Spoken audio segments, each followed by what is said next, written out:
Hi everyone, and welcome back to the video. So in the previous couple of videos, I've discussed about domain names, hosting, type of hosting, how to select a domain name and all this stuff. I hope you have bought your domain name from a domain registrar and you have also bought a hosting. So in this video, and you have installed the WordPress on your website if you have selected WordPress as your blogging platform, or if you have selected a different blogging platform, then you have a different blogging platform, but you have installed your blogging platform and it's up and running. I am going all the coming videos that I will be making. These will be made with keeping WordPress in mind, because 1/4 of the websites are made using WordPress as of now, more than 1/4. And I have recommended you a couple of times that if you are beginning, then just select WordPress.com, not WordPress.org, WordPress.com. And most of you watching these videos must have selected WordPress as their choice of blogging platform. So the coming videos, all the points that I will be discussing in the coming videos, they will be applicable for all the platforms that you select, but these points are made with keeping WordPress in mind, okay? So just a disclaimer sort of thing. So in this video, I'm going to teach you how to design and customize your blog like a pro. So designing and customizing your blog can seem like a daunting task, but it's actually quite simple and fun once you get the hang of it. So here are some tips to help you create a beautiful and unique blog that reflects your brand and personality. So I hope you have installed WordPress on your website, okay? If you have not, then please install it. It will depend on your hosting provider. Some hosting providers have a one-click installation services on their website. So you might want to take the help of YouTube tutorials or ChatGPT or Google Bing to get the step-by-step procedures. But it's fairly easy. Millions of people have done it already. You will be able to figure out it, I'm sure. So once you've installed WordPress, now you're ready for it, ready and up and running. The first step you want to choose is the layout that matches your content. So now we're talking about how to design your blog, and that's the title of this video. So the first step is to choose a layout that matches your blog. Think about the type of content that you want to publish on your blog and choose a layout that will showcase it well. For example, if you're a fashion blogger, you might want to choose a magazine style layout with a grid of articles. This will allow you to display multiple posts on your homepage and catch your readers' attention with stunning images. Or if you're a travel blogger, you might want to choose a traditional blog layout with a header, navigation menu, sidebar, and footer. This will allow you to display your blogs in a chronological order and give your readers more information about you and your blog in the sidebar and footer.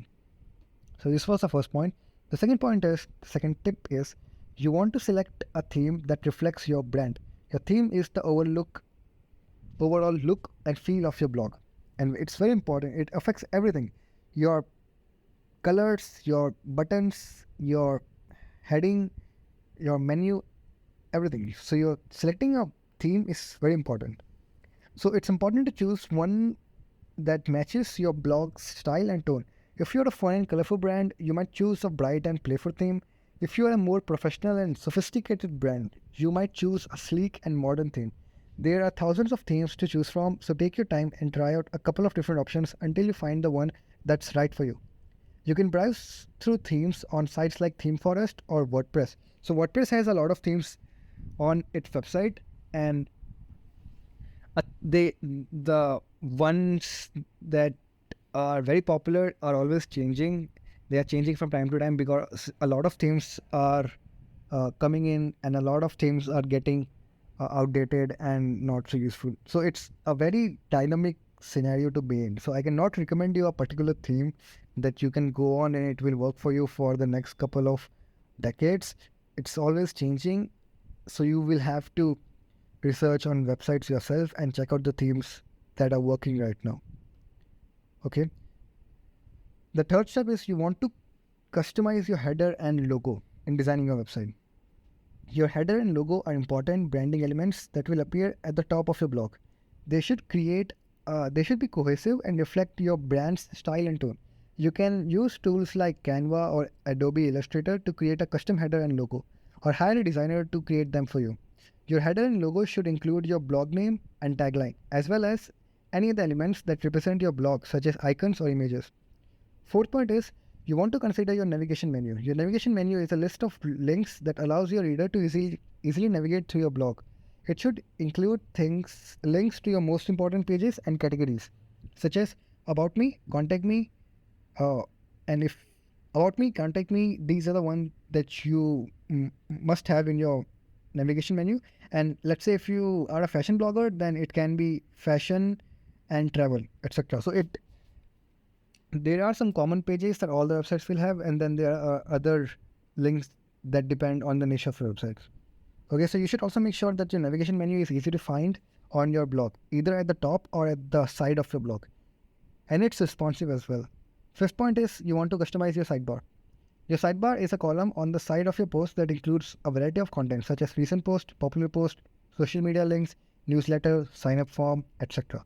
You should choose the content that is most relevant to your blog and your audience to add it to your sidebar. For example, if you are a fashion blogger, you might want to include recent post with images or of your outfits or popular post with tips on how to style with different pieces.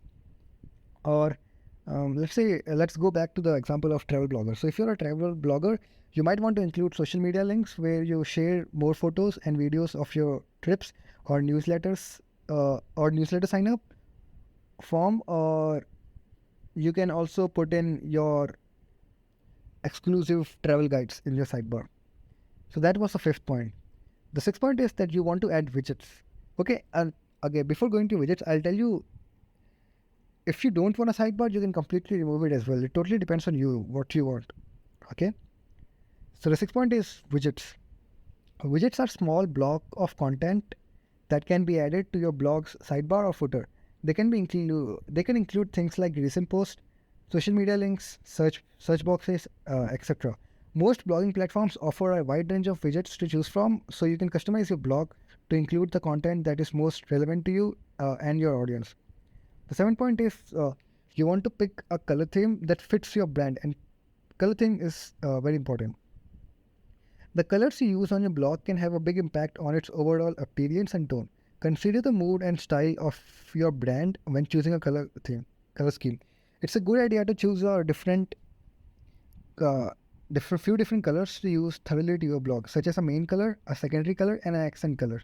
So basically, wherever you think of a theme, there are basically 3 or 4 colors that you select. So the first color is your main color, second is your secondary color, and a third is your accent color. Okay. For example, if you're a fun and colorful brand, you might choose pink as your main color, yellow as your secondary color, and green as your accent color. Tools like Adobe Color or Palette Generator can help you create a custom color scheme for your blog. And there are a couple of other websites as well. Canva also has a theme picker, and you might also want to learn about color psychology, because different colors affect your mood in a different way, and they convey different stories. So read a bit about color psychology if you want to, but I'll give you a trick for selecting a color scheme. So if you have already done comparative research, okay, which I told you when selecting your niche. So if you have selected a niche and if you have done comparative research, then you can just quickly skim through all the websites that you have selected, that you have, you have in that Excel sheet, comparative research Excel sheet. Just skim through those competitors and then check which color scheme strikes to you and which color schemes you are liking, and you can select that color scheme. And if you like 2 to 3 websites, then you can also try combining their color schemes and coming up with your color scheme. And okay, so if you have not watched that video, if you don't know what I'm talking about, then basically comparative research Excel sheet is that you have selected a niche, you have figured out 2-3 websites that are relevant to that niche by putting in keywords in search engines, and you have 2-3 websites that are relevant to your niche. Then what you do, you take those 2-3 websites, you put those websites in keyword research tools like Ahref, SEMrush, or Ubersuggest. If you are low on budget or if you're on tight budget, then Ahref might not be the good choice for you because it's paid. SEMrush gives you a 30-day trial or something. You can use SEMrush if you cannot access Ahref, and if you cannot access SEMrush as well, then you may uh, uh, you can go to Ubersuggest as well, because I think Ubersuggest gives you 2 to 3 free searches per day, and they also have a paid plan.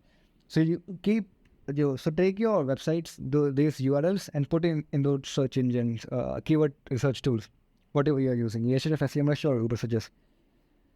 In every keyword research tool, when you put that domain name in their search box and hit enter in their search result page, you will find a section called similar websites or competitor website. So now check out all these competitor websites and find out what are relevant to your niche, and then copy them in your Excel sheet as well. So let's say you start with 3 websites, you put those 3 websites in a competitor research tool, you get a list of 60 search results, 20 for each website. So you got total of 60. So you check all the 60 websites, you go through them, then you select 20 websites out of 60 websites that are relevant to your website and are relevant, they are similar to the website that you want to build in the future. You add those 20 websites in your Excel sheet. Then you put those 20 websites as well, one by one, in those keyword research tools. And then you may get more results. Then you check out all those results. Then you again select and filter the websites that are relevant to your niche and are relevant to you. And this way you make your Excel sheet. So this is the Excel sheet that I was talking about. So in now that you have a list of these websites that you like, you can go through one by one through them again, and you can pick a color website that has the color scheme that you like, and you can also select 2-3 websites, combine them, and make a new color scheme of your own.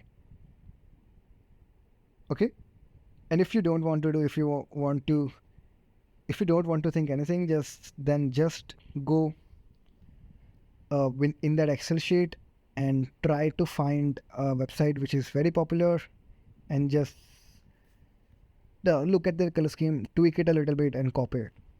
That's pretty much it, because you are doing something that's already working. You're copying something that's already working with your target audience. So that was the second step. It took a lot longer to explain it because of the Excel sheet part. The eight point is that you want to choose fonts that matches your brand. So now that you have selected a color scheme for your website, now you want to choose a font that matches your brand. The font you use on your blog can also have a big impact on its overall appearance and readability. So consider the tone and style of your brand when you are choosing fonts, and be sure to choose fonts that are easy to read. It's a good idea to choose a few different fonts to use throughout your blog, such as a main font for headings, a secondary font for subheadings, and a third font for text. For example, if you're a fun and colorful brand, again, you might choose a playful and bold font for heading, a handwritten and casual font for subheading, and a simple and clean font for body text. Tools like Google Fonts or Font Squirrel can help you find and download free fonts for your blog. But this will not be required for most of your cases, because your theme may provide you a lot of fonts already, and WordPress also has a lot of fonts that you can choose from. It's very important that you choose a font that is easy to read, easy on the eye, and it's not very overwhelming. I'll recommend you that you can go with Meriwether. Okay, so if I go into fonts, then they are serif fonts, and they are sans serif fonts. So if you want to learn more about it, then you can learn more about it on your own, or you can use Google Bing or GPT, Chat GPT, to learn more about the difference. But I recommend you that you, at least for the body text, okay, your main body of your blog, choose a font that is easy to read and that is not very overwhelming. I recommend you can go with, I don't know, go with Times New Roman. If you are into academic, if you want to make, you can go with Times New Roman, it's good. Or For headings, you can go with Meriwether, or if you go to the Excel sheet again, check for all the competitors and check what the font they are using. And they are Chrome extensions that you can use. Then that can tell you the type of font that they are using. So search through your computer websites list again. Check a font that you like, that is very easy to read and you want it on your website. Download any Chrome extension or any other browser extension that is compatible to your browser and use it to find what font they are using, and check if your theme provides that font, and if WordPress has that font, and if you can use it, then use it. And that is how you can go about it. If you don't want it, then you can download Google fonts from Google Fonts and upload in your WordPress. It's a different process altogether. You can again use GPT or YouTube tutorials to learn that. But for the majority of you may find a font that you like already installed on your already available on WordPress or your theme. Okay, so that's the of some of the themes. What they do is they lock fonts, and you will have to pay to unlock the fonts. So that's also one thing that you might encounter. So that was all about point number 7 or point number 8. The point number 9 is that you want to keep it simple. When designing and customizing your blog, it's important to remember that the less is often more. Don't try to cram too much content or too much elements in your design. Keep things clean and simple, and focus on showcasing your content in the best possible way. Okay. And that's very important as well, because most of the people for the first, because you're beginning, right? You are just a beginner. For at least I assume the majority of you will be. Then most of the people will come to you for your content. They will write something, they will type something on search engines, they will see your headings, your blog headings, they will click on it, and then they will land on your website. And then they will read your blog. So first impression will be your content. The second impression will be your theme, how easy it is to navigate your website and all this stuff. So don't take it too seriously. Your theme and design is important. It's very important, but you should not spend a lot of time on it. You can always change it anytime that you want. Okay. So these are all the tips for you. So by following these tips, you will be able to design and customize your blog like a pro. You will be able to create a beautiful and unique blog that reflects your brand and personality.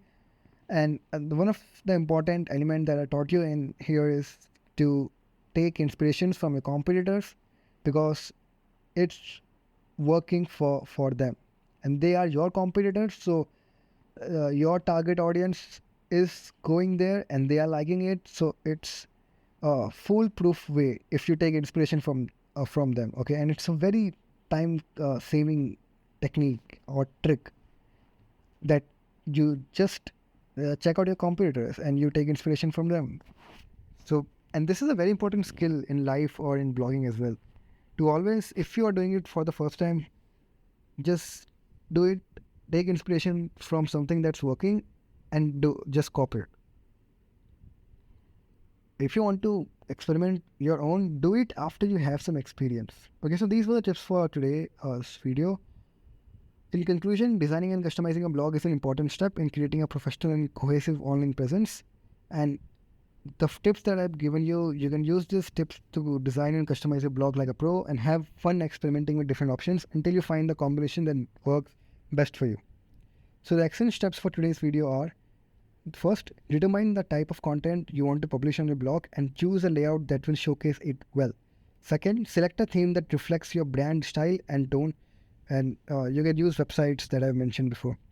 Third is create a custom header and logo using a tool like Canva or Adobe Illustrator, or you can hire a designer to create them for you on websites like Fiverr or other freelancing websites that are popular by the time you are watching this video. Fourth is customize your navigation menu to include links to your most important pages and categories.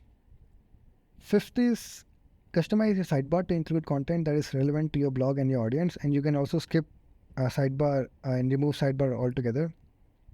Sixth is to add widgets to your blog's sidebar or footer to include content that is relevant to you and your audience. And keep in mind that as you are just starting with your blog, there is a possibility that you don't have any content at all to show in your footer or sidebar, and that's completely fine. Just keep a point of these videos, and you can always add these contents in the future. 7 point is to choose a color scheme that fits your brand mood and style. 8 is to choose a font that match your brand's tone and style and is easy to read. And for the color scheme and font, I've given you the trick of using the Excel sheet that you've made and using your competitors for getting inspiration. The 9 point is to keep your design and customization simple, focus on showcasing your content in the best possible way. The 10 point is to experiment and have fun with different design and customization options. But by experimentation, I don't mean that you try to build or get something that is not, or implement something that has not been implemented by anyone else before. Don't use a font that has not been used by anyone else before in their website, right? Don't use a color theme, or don't try to make your own color scheme. Just use a color scheme that your competitors are using, or if you don't want to do that, then select a color scheme that is present on websites like Adobe or Canva. They have professional designers who have created different color schemes for you. So this was the website. If you want to know the common mistakes that people make, which is related to this topic, or if you want to get the notes of this video, or if you want to learn in depth about this topic, then check out this book. This book is the main source material for all the videos that I make, and this book is very great. It has very practical points that will help you in your blogging journey, and I'll see you in the next one. Thank you.